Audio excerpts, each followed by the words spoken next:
నమస్తే. Welcome to E6 TV. ప్రస్తుతం మనతో పాటు mutual funds, PMS and AIF gift city distributor అయిన బొనిగల సాల్మన్ రాజ్ గారు ఉన్నారు. వీరితో ఈరోజు కొన్ని విషయాల గురించి మనం మాట్లాడదాం. హలో సార్, నమస్తే. నమస్తే అమ్మ కీర్తి. సార్ ఎలా ఉన్నారు? బాగున్నామ్మా, దేవుడి దేవల. రైట్. సో యాక్చువల్లీ ఇప్పుడు మిడిల్ క్లాస్ వాళ్ళు, లేదంటే కొంచెం తక్కువ సాలరీస్ ఉన్న వాళ్ళు సెకండ్ ఇన్కమ్ కోసం, లేదంటే కొంచెం ఎక్కువగా ఇన్కమ్ అనేది ఇంకా సేఫ్టీలో వాళ్ళ సేవింగ్స్ అనేవి ఎక్కువ పాసిబుల్ ఉండదు కాబట్టి కొంచెం ఎక్స్ట్రా ఇన్కమ్స్ కోసం చూస్తూ ఉంటారు. అండ్ ఇన్వెస్ట్మెంట్ చేయాలి అంటే ఎందులో ఇన్వెస్ట్ చేయాలి అనే దాంట్లో కూడా కన్ఫ్యూజ్ అవుతూ ఉంటారు. అలాంటప్పుడు ఇప్పుడు ఒక బేసిక్ సాలరీస్ ఉన్న వాళ్ళు, కొంచెం వాళ్ళకి ఫైనాన్షియల్ సపోర్ట్ ఉండాలి అదర్ దెన్ శాలరీ అని అనుకుంటే ఎందులో ఇన్వెస్ట్ చేస్తే బెటర్ అంటారు అసలు? చూడండి అమ్మా కీర్తి గారు, ఇప్పుడు చూడండి, మనం ఏం చెప్తున్నాం అంటే మిడిల్ క్లాస్ వాళ్ళు ఒక 10 years, ఒక 15 years, ఒక 20 yearsలో ధనవంతులు అవ్వాలంటే మనం చెప్పేవి రెండు. సేవింగ్స్ వద్దు, ట్రేడింగ్ వద్దు. సేవింగ్స్ వద్దనగానే సేవ్ చేయొద్దు అంటున్నారు, ఏమిటి అనుకుంటారు. సేవింగ్స్కి ఇన్వెస్ట్మెంట్కి డిఫరెన్స్ ఏమిటంటే సేవింగ్స్లో రిస్క్ ఉండదు. అంటే మీ డబ్బు డౌన్ అవ్వదు. అంటే సేవింగ్స్ అకౌంట్లో, బ్యాంక్ అకౌంట్లో పెడితే దాన్ని సేవింగ్స్ అంటారు. లేదంటే ఫిక్స్డ్ డిపాజిట్ లేదా రికరింగ్ డిపాజిట్ పెడితే దాన్ని సేవింగ్స్ అంటారు. పోస్ట్ ఆఫీస్లో ఎఫ్డి కానీ ఆర్డి కానీ చేస్తే సేవింగ్స్. లేదంటే ట్రెడిషనల్ ఇన్సూరెన్స్ పాలసీస్ అంటే ఎండోమెంట్స్ పాలసీస్ చేస్తే సేవింగ్స్. ఇక్కడ ఏమవుతుందంటే మీకు డబ్బు పెరుగుదలను మీరు అందుకోలేరు. అంటే ప్రతి సంవత్సరం మనకు ధరలు పెరుగుతూ ఉంటాయి. ఇది వస్తువులు, స్కూల్ ఫీజులు కావచ్చు, బట్టలు కావచ్చు, కమోడిటీస్, మన నిత్యావసర వస్తువులు కావచ్చు, ఆ పెరుగుదలను మనం అందుకోలేము. అందుకని సేవింగ్స్ వద్దు. సేవింగ్స్లో పెడితే పేదవారు ఇంకా పేదవారు అవుతారు, మధ్యతరగతి వారు ఇంకా మధ్యతరగతి వారు అవుతారు. సేవింగ్స్ వద్దు. రెండవది ఏమిటి, ఇన్వెస్ట్మెంట్ అనుకో, ట్రేడింగ్ వద్దు. ట్రేడింగ్ అంటే ఏమిటి, స్పెక్యులేషన్ అంటే ఏమిటి, దానికి ఒక హేతుబద్ధత ఉండదు. ఇప్పుడు రమ్మీ ఉంది, ఎవరు గెలుస్తారో ఎవరు ఓడిపోతారో తెలియదు, డబ్బులన్నీ పోతాయి. బెట్టింగ్ యాప్స్ ఉన్నాయి, బెట్టింగ్ యాప్స్ వద్దు. క్రిప్టో వద్దు. తర్వాత గుర్రపందాలు లాంటివి వద్దు. మనం ఏం చెప్తున్నాం, తర్వాత స్టాక్ మార్కెట్లో ట్రేడింగ్, ఫ్యూచర్ అండ్ ఆప్షన్స్, అది సెబీ అండర్లోనే ఉంటుంది, లీగల్. కానీ దానికి హై నాలెడ్జ్ ఉండాలి. ట్రేడింగ్లో ఏమిటంటే ఒకే ట్రేడ్లో మీ డబ్బులు మొత్తం పోయే అవకాశం ఉంది. ఒక మధ్యతరగతి వ్యక్తి మొత్తం లైఫ్ మొత్తం సంపాదించుకున్న డబ్బు పోయే అవకాశం ఉంది ట్రేడింగ్లో.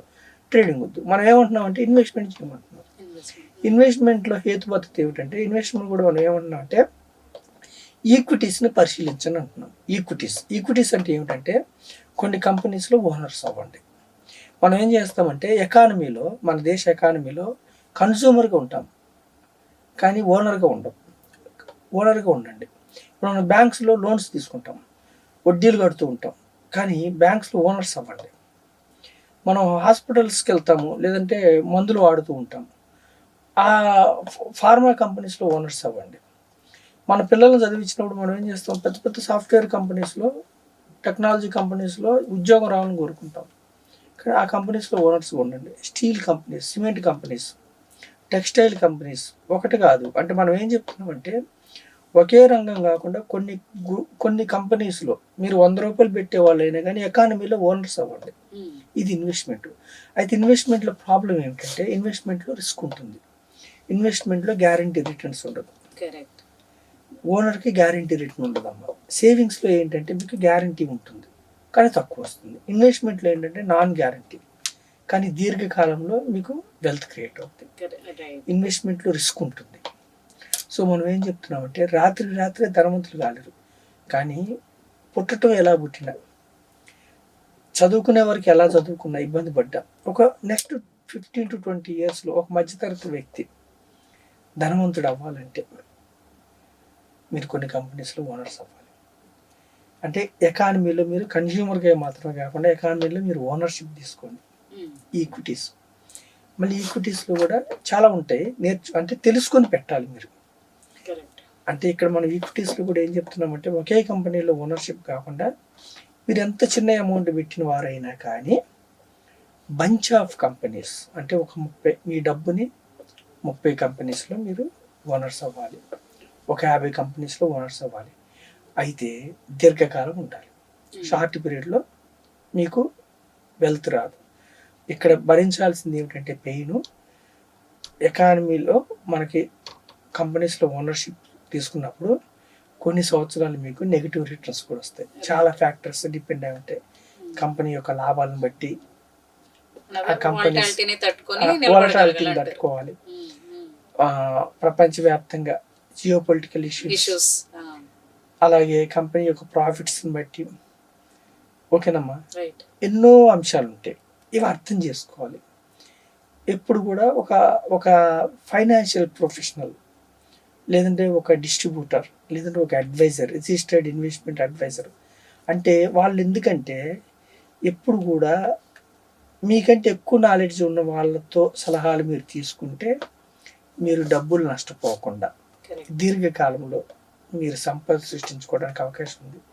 మన ఎపిసోడ్ ద్వారా ప్రజలకు మనం చెప్పే సందేశం ఏమిటంటే, మధ్యతరగతి వ్యక్తి ఒక 10 నుంచి 15 ఏళ్లలో ధనవంతుడు అవ్వాలంటే సేవింగ్స్ వద్దు, ట్రేడింగ్ వద్దు, investment.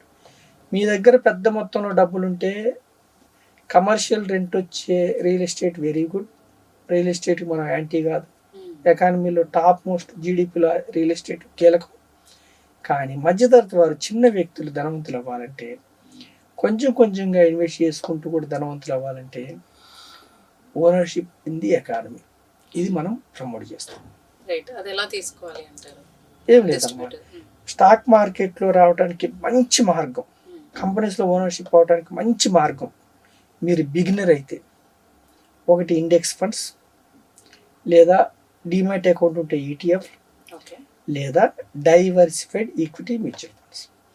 Diversified equity mutual funds అంటే ఏమి లేదు, మ్యూచువల్ ఫండ్స్ అనగానే ఏదో బ్రహ్మ పదార్థం ఏం కాదు. మన డబ్బుల్ని, మనం పెట్టే డబ్బుల్ని 30 నుంచి 50 కంపెనీస్లో మనకి ఓనర్షిప్ ఇస్తారు. లాభం వచ్చినా మనకే ఇస్తారు, నష్టం వచ్చినా మనకే ఇస్తారు. మన డబ్బుల్ని మెయింటైన్ చేయడానికి ఒక ఫండ్ మేనేజర్ ఉంటాడు. మనం పెట్టే డబ్బులు మ్యూచువల్ ఫండ్ సంస్థలు తీసుకొని పారిపోవడానికి అధికారం ఉండదు. సెబీ పర్యవేక్షణ ఉంటుంది. ఓకే. కస్టోడియన్ వేరే వాళ్ళు ఉంటారు. సో మన డబ్బులు సురక్షితం. మీరు మీ కష్టార్జిత ఒక్క నెల పెడితే కూడా మీ డబ్బుని మీరు వెనక్కి తీసుకునే అధికారం ఉంటుంది. ఇదేదో మీడియేటర్ త్రూ ఒకటే నడిపించేది కాదు, మనకి మొత్తం ఆర్గనైజ్డ్ గా ఉంటుంది. ఖచ్చితంగా ఆర్గనైజ్డ్, ఇది సెబీ అండర్లో ఉంటుంది. సో ఇబ్బంది ఏమి లేదు. సో డైవర్సిఫైడ్ స్టాక్ మార్కెట్లో కంపెనీస్లో ఓనర్షిప్ రావాలంటే డిమాట్ అకౌంట్ తీసుకొని మీరు డైరెక్ట్గా మీరు కొనుక్కోవచ్చు షేర్లు. కానీ మధ్యతరగతి వారు, కొత్త వారికి డైరెక్ట్గా ఏ కంపెనీలో కొనుక్కుంటే మీకు ఎక్కువ లాభాలు వస్తాయి అని తెలియదు. కాబట్టి ఒక రీసెర్చ్ టీం మీకు ఉంటుంది. మ్యూచువల్ ఫండ్ సంస్థలు ఎంతో డబ్బులు వెచ్చించే వాళ్ళు రీసెర్చ్ టీం పెడతారు. టూల్స్ ఉంటాయి, ఫండ్ మేనేజర్స్ ఉంటారు. By side research, cell side research. Short పీరియడ్లో మీకు రిస్క్ ఉంటుంది, దీర్ఘకాలంలో మీకు మంచి డీసెంట్ రిటర్న్ వచ్చే అవకాశం ఉంది.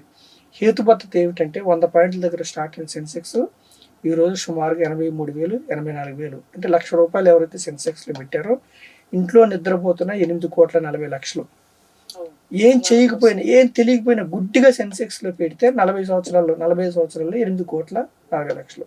నిఫ్టీలో ₹1,00,000 పెడితే 25 లక్షలు 25 ఏళ్లలో. అంటే టాప్ 50 కంపెనీస్లో ఓనర్షిప్ నిఫ్టీ అంటే. సెన్సెక్స్ అంటే టాప్ 30 కంపెనీస్లో ఓనర్షిప్. అది అనమాట. జాగ్రత్తగా ప్లాన్ చేసుకోవాలి మంచితత్వం. రైట్. రైట్. ఒక అడ్వైజర్ త్రూ వెళ్తే కొంచెం బెటర్గా మనం ప్లాన్ చేసుకోవడానికి అవకాశం ఉంది అంటారు. థ్యాంక్ యూ అండి. Thank you.